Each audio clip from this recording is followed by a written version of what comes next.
Zoning Commission to order. Let the record reflect that we have 4 commissioners present, which constitutes a quorum. And now I'll turn the program over to Chairman Litterdale. Thank you, sir. Um, Tonight, we do have 4 issues to go over. 2 are in the county and 2 are in the city. Before we get to them, I'd like to declare we do have a quorum, 5 present. Mr. Pennington's out. We need to go over the minutes of the previous meeting. Anybody have additions, deletions, modifications? Move to reapprove. Second. Motion to approve, second. All in favor, say aye. Aye. All opposed? The ayes have it. Octavia and Chris. Before we get to the meeting, Mr. Ethan Calhoun will review the procedures and processes and paperwork needed for those who'd like to speak tonight. Ethan? Thank you, Mr. Chairman.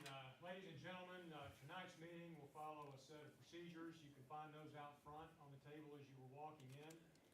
We'll also follow the schedule of the agenda, which if you don't have a copy of that, we also have those out front on the table if you'd like to have one.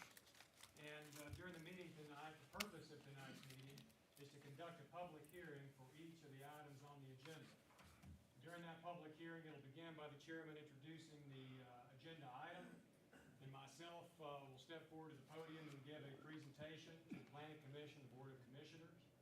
Once my comments have been heard and questions have been answered, the chairman will ask for the petitioner, and that is the person here tonight who's requesting to rezone their property, to come forward to the podium and answer any questions that the Planning Commission or Board of Commissioners may have. Once the petitioner's statements have been heard, the chairman will ask if there's anyone else here tonight who would be willing to speak in favor of the rezoning. If there's no additional comments in favor, the chairman will ask if anyone here tonight would like to speak in opposition or against the rezoning. It's very important that if you're here tonight to speak specifically in opposition of any of the items on the agenda, that out front you fill out one of the forms, depending on whether it's a city or a county issue. We have those clearly noted out front, and you can determine that based on the agenda. So please fill out that paperwork if you're going to speak in opposition. Please hand that paperwork to me before you approach the podium to make your statements. During the remarks of those opposed, if after the opposition remarks have concluded, the petitioner will be asked to come forward to give a rebuttal to address any of the issues that were raised in the opposition's remarks. If no new information is presented in the petitioner's rebuttal, the chairman will then close that public hearing, and no further public comment will be heard on that agenda item. Move to the next item on the agenda, and that same procedure will follow suit all the way through the agenda. Once all the public hearings have been held, the chairman will turn over the meeting to the business or the regular portion of the meeting, and that's where the Planning Commission will deliberate and make a recommendation to approve or deny each one of the rezonings that will be sent forward to the Board of Commissioners, the Mayor and Council of the City of Dalton. Thank you, Mr. Chairman. Thank you, Ethan. First issue tonight are the requests from Danny and Phyllis Grant to change from C2 to R5. 0.42 acres located at 1638 Old Mill Creek Road in Rocky Face. This is in the county. Thank you, Mr. Chairman. We'll take a look at the request here from general commercial C2 to rural residential R5. Looking at the zoning map, you can see the subject property falls within this wedge of commercial, surrounded by the agriculture and residential zone districts, R2, R5. And we can see here that the subject property does border both the R5 zone district as well as the suburban agriculture zone district. So in terms of this changing the zoning map, it would shrink this island of commercial and increase the rural residential zone district at this location. If we take a look at the existing development in this area, you'll see that what we see predominantly here is in fact not general commercial development, but generally rural residential type development. You can see a closer view of the subject property and those neighboring properties being single-family detached dwellings on single home per lot is the predominant character around and adjacent to the subject property. So we can see here we don't see a predominant commercial character at this location. Next, we see this is within the rural residential character area of the comprehensive plan on the future development map.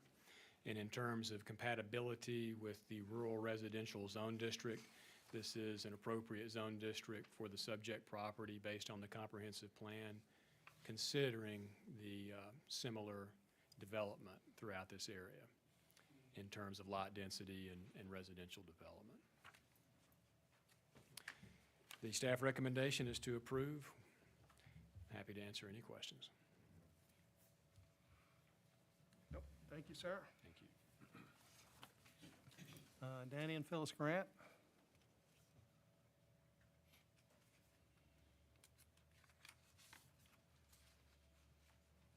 Could you state your name, please? Yes, I'm Melinda Lankford, and I've got the power of attorney to speak on their behalf. Okay. They're my mother-in-law and father-in-law, and the house is currently vacant.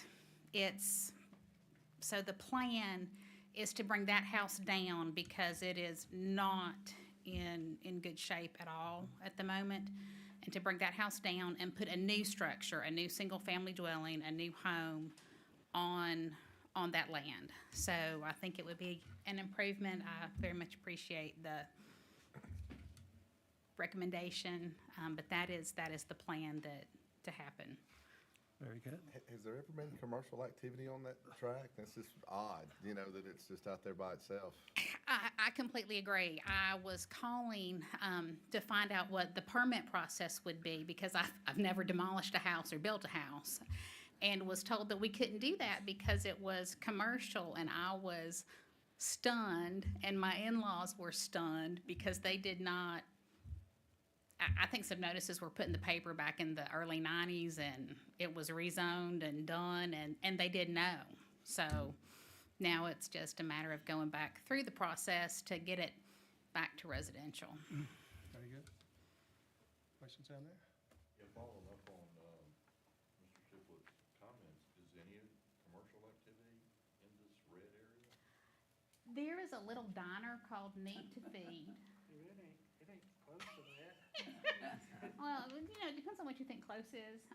And there is Put that red section back. at That area needs to be rezoned. the whole area, I think, It needs to be That's all back gotta to. be rezoned. There's nothing there but houses. Correct. There's no Correct. commercial building? No. No. No, it's That's not unusual. it's been houses That's weird. for as long as I know. That was burning. Very good. Any other questions? No. Is there anybody else who'd like to speak in favor? Anybody who'd like to speak in opposition? Very good. That closes the hearing, open hearing on that request.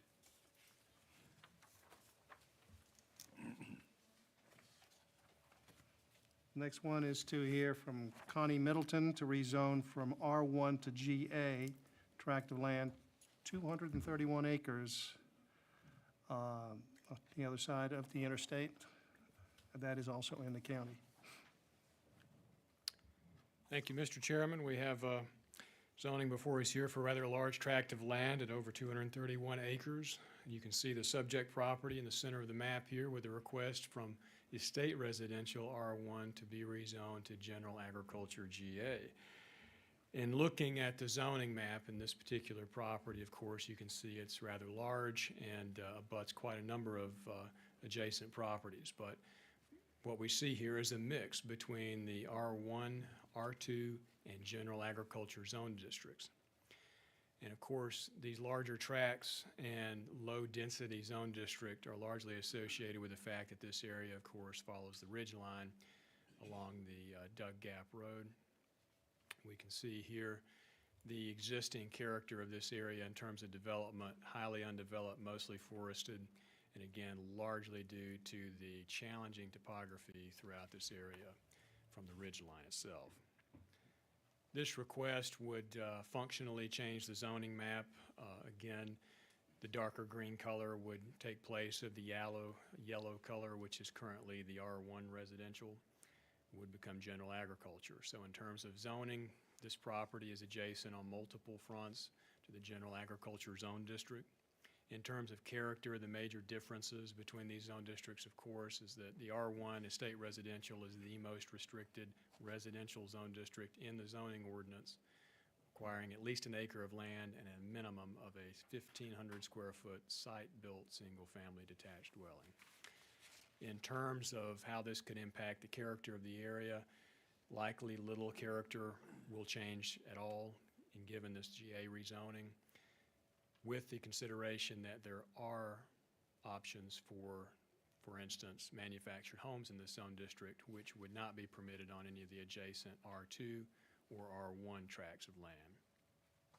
So we take that into consideration, as well as potential for animal husbandry. However, the more intensive uses in agriculture would be essentially made unfeasible, or at least highly imprudent in the event of any potential interest in any of those type of intensive agricultural practices due to the topography.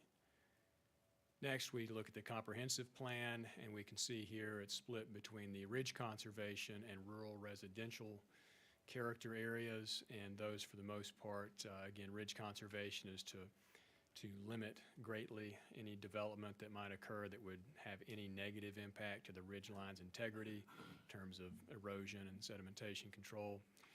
The rural residential, again, is low density, generally single family, agriculture, and residential zone districts. So again, when we look at compatible zoning, the general agriculture zone is consistent through this area and actually requires a much larger lot than would be required in any of our residential zone districts. The staff recommendation is to approve the rezoning as requested with 2 conditions, and those conditions being no commercial poultry or swine production on the property, based in the issue that there is no established agricultural operation in this area. So we just recommend that, even though it's likely completely unfeasible due to the topography of the land. The other consideration for condition would be for manufactured homes to be prohibited on the property based on the consistent large single-family detached dwelling character in this area to preserve their values. Happy to answer any questions.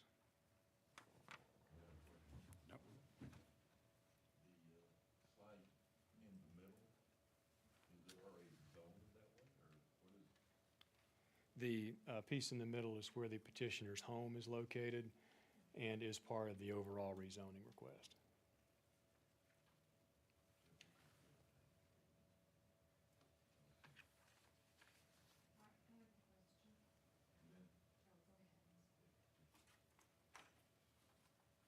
The same with these right here, or is that? Those are out parcels of neighboring property. Where they're dwelling, can't tell, the dwellings on those other two? You can go back and, I don't believe so. It's difficult to see with the forest from the street or the aerial.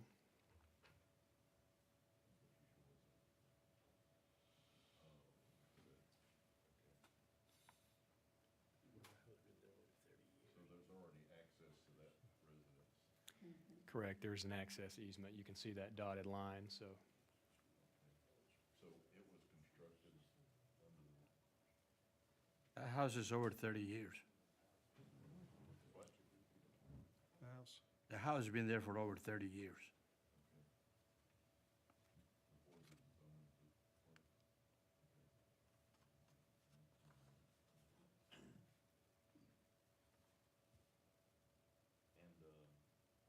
why the exclusion of poultry and swine on 231 acres? And that's, did the petitioner ask for that?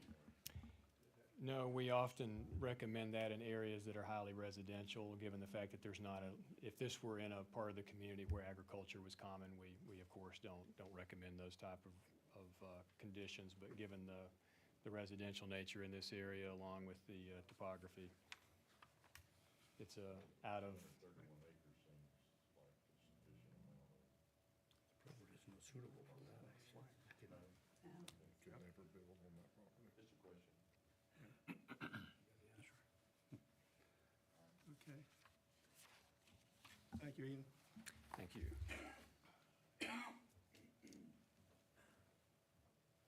Connie Middleton.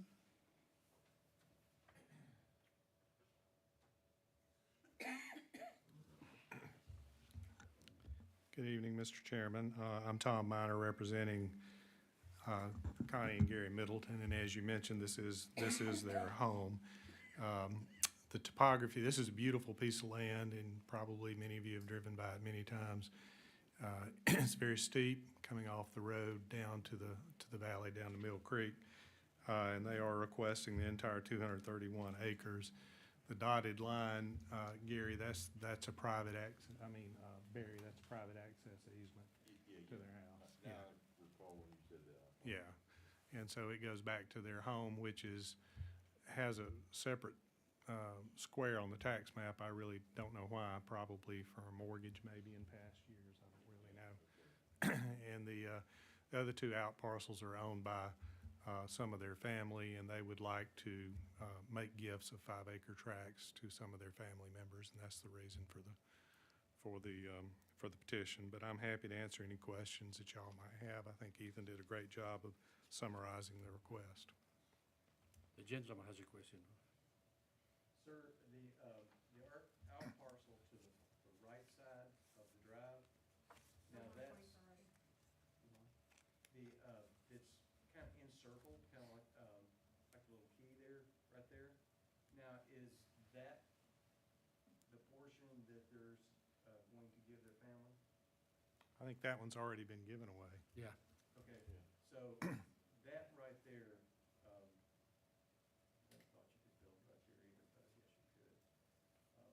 I just want to make sure what it was, because it wasn't clear on the information that I got, of what it was and what it represented on the map, as far as if it was an excluded piece of property, or that this was something owned by an entirely different individual.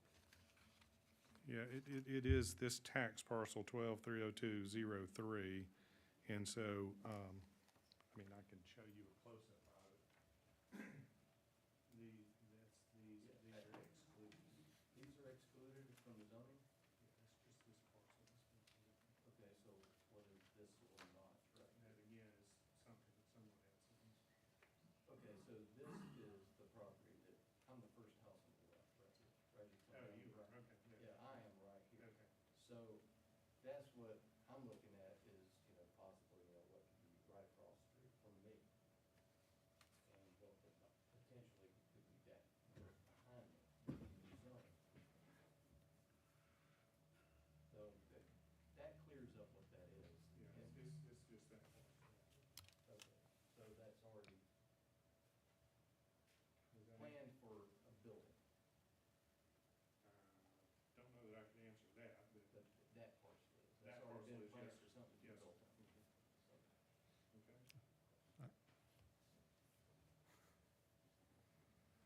Any other questions here? No. Barry? Very good. Thank you, Mr. Miner. All right, thank you. Anybody else like to speak in favor? Anybody like to speak in opposition? Excellent. And we'll move on to the next request. And with that, the county commissioners will be departing. The next two items are in the city.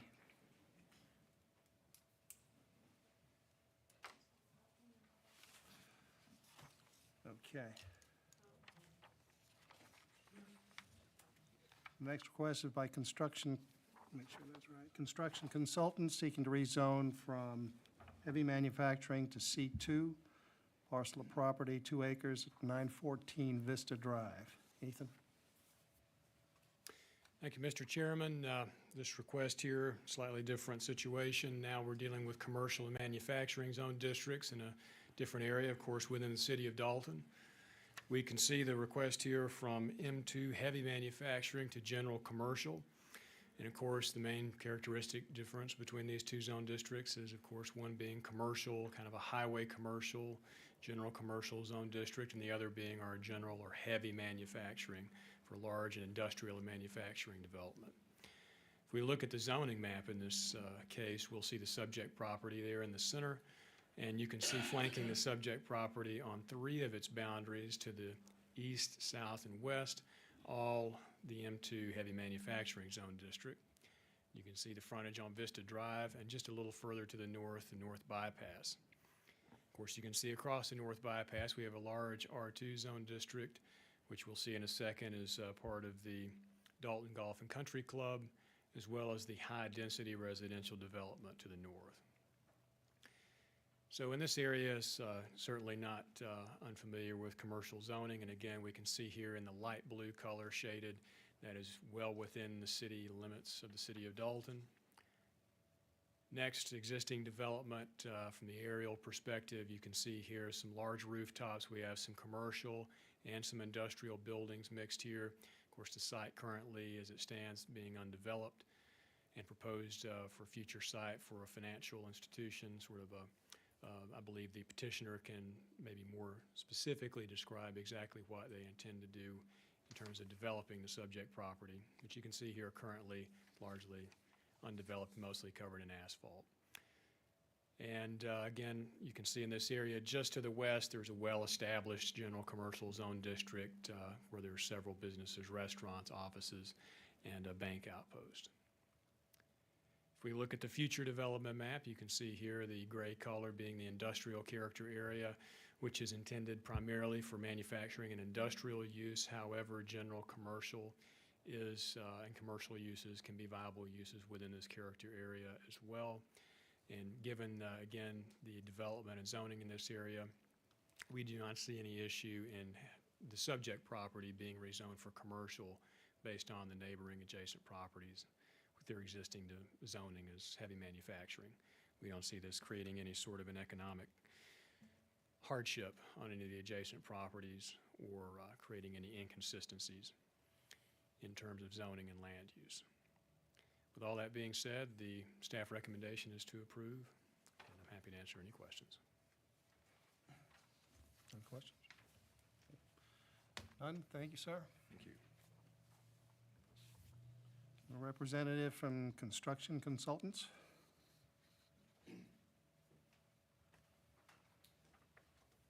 Mr. Chairman, I'm Barry Gilley with Construction Consultants. We're making the application, and, you know, a lot of times financial institutions are allowed to go in industrial area. In this case, because of local zoning, it's not. So we're just trying to change this particular piece of property because as a credit union, we are heavily invested in industrial workers, so it's a perfect site for us. I'll answer any questions. So you are building from scratch? There's Yes. no building there? Okay. Yes, sir. No questions. Thank you. Is anybody else who'd like to speak in favor? Anybody who'd like to speak in opposition? Very well. We'll move to our final request.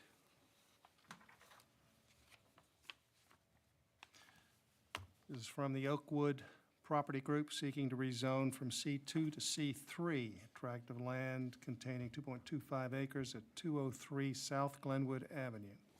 Ethan. Thank you, Mr. Chairman. Switching gears again, now we're in a very heavily commercialized area near downtown Dalton, and we can see the request here to be rezoned from general commercial to the Central Business District, or C3.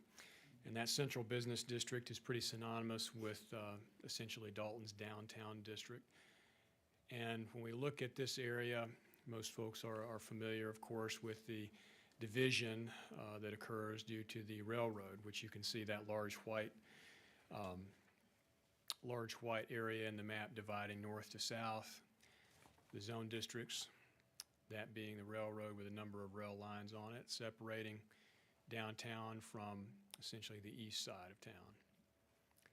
And when we look at the subject property, we've got 3 tracts of land, all included together in this rezoning, all currently zoned general commercial.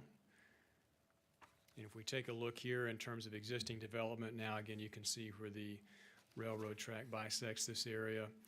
And so the key point to make here is determining whether or not this is a reasonable connection to downtown. And we have seen some requests to be rezoned for the central business district in the past that were somewhat detached from the current heart of downtown or current connection to downtown due to largely the railroad.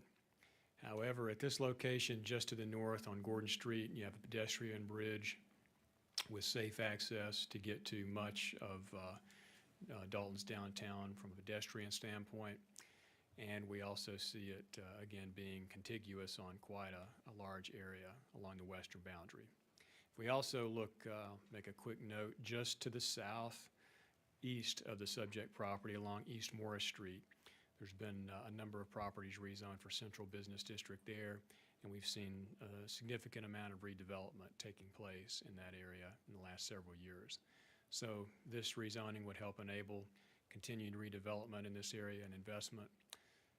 And again, similar to what we see downtown in the central business district.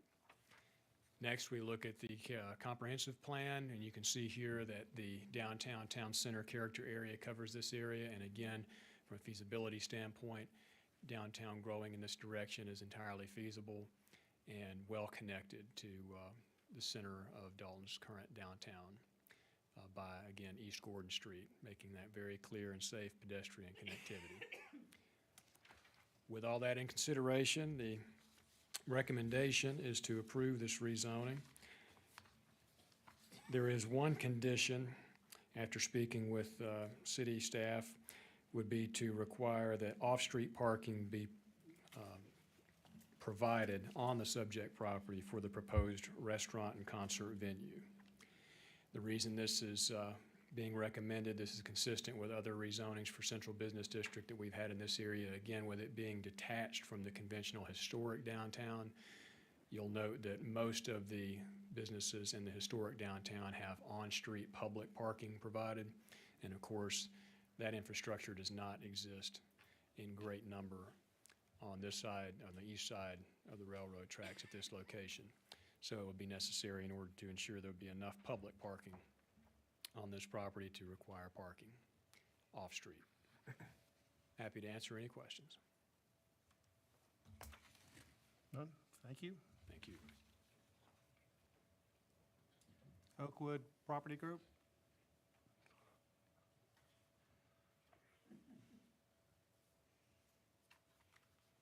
Good evening again. This is, I think Ethan's done a great job of summarizing this request.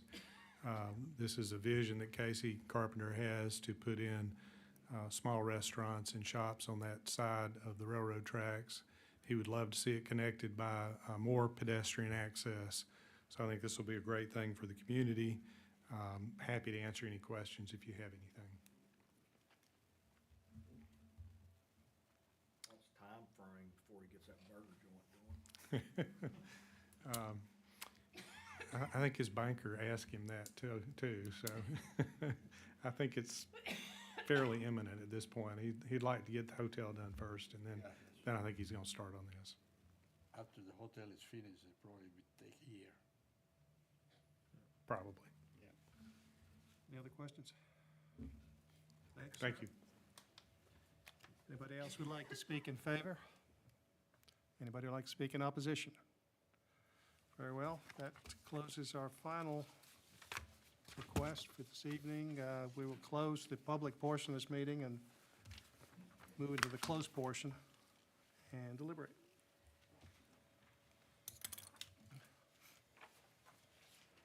They're welcome to stay. Yeah, you are welcome to stay if you want to listen in, but you cannot. We won't be taking any questions. We will just be talking amongst ourselves.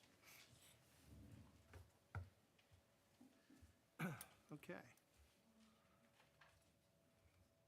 Eric, Debbie, Danny, and Phyllis Grant. I move to be approved Second. with the conditions. Okay. Let's go back to the, There were conditions. no, Oh, that's with no conditions. Yeah, there were no conditions on that one. they're tearing that one down. Octavio makes a motion, Chris seconds. All in favor, say aye. All opposed, the ayes have it unanimously. Next item is Connie Middleton. Make sure I got this in order here. Connie Middleton, this one is on the far side of the mountain, 200 and something acres. Discussion, motions. I recommend to approve with the conditions that Eric makes a recommendation to approve with the conditions as presented by staff. Octavio seconds. All in favor say aye. Aye. All opposed? The ayes have it.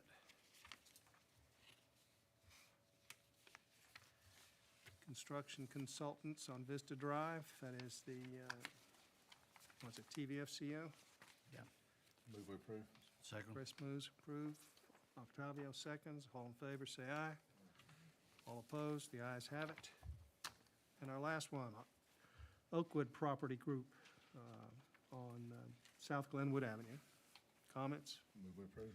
Chris makes motion to approve. Eric seconds. All in favor, say aye. All opposed, the ayes have it. Whoop. Condition on that, the parking approved. condition. Yeah, I Oh, think the that's park. the city. Including the, As the city will do that when it gets to them. Yeah, I think the city's already told them that they're gonna have to have. okay. Street there.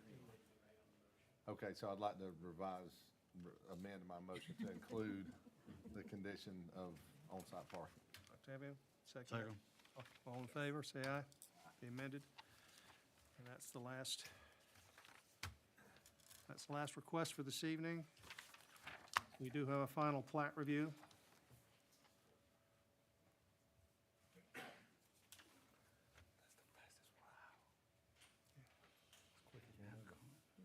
Fastest meeting we've ever had. Go home and cook dinner. Except for Robbins, he had like 4 or 5 questions this time. What's going on? Yeah. This is gonna be short and sweet, guys. Sure. Last month, we had a plat. We got plenty less. Same location, very poor subdivision design, did not meet the regulations. So they came back with something that looks really good this time. Meets all the requirements. However, Which side? little glitch, they want you to consider a second design. The first design will enable, what have you got? Two-sided? Yes. Don't worry about that. Some of that I printed it out, two-sided this way. First design will enable them to tear down the 2 existing houses, build 4 new single-family dwellings. Which one do you want to do? Oh, yeah. I need a new one too. So, Gene, this is the first design, correct? No. That's the first design, yeah. Yeah, that's the first design. Yes, okay. The second is only 3 lots. 4 new houses. No difference either side? Okay. No, Okay. sorry. The second design will enable them to keep the 2 existing houses that are already there. Can you see them? They're very faintly outlined, one in the green, one in the pink, and then build a duplex on the blue lot. So they haven't decided which, Well, they better decide something before we go through with it. well, So we're, I mean, if, you could, both of them are acceptable, so you could really allow them To pick. to pick which one. okay. So, because it depends upon who the purchaser is. Someone right now wants to buy the 2 houses and remodel them. But if they do it this way and they split the house down the middle, what does that do? The house is gonna be gone. They'll Okay. build new In that houses. case, Okay, the houses will be gone. okay. I make a motion that we approve, that this is the last chance. Okay. Either pick out one or the other. I mean, I don't want to come back over here next Don't come time. back with another option. Yeah, yeah, I'd second. A or B. A or B. all in favor, say aye. Aye. All opposed? The ayes have it. Thank you, guys. And that is it. Wow. All right. Make a motion to adjourn without objections. Any objections, Tom? Tom?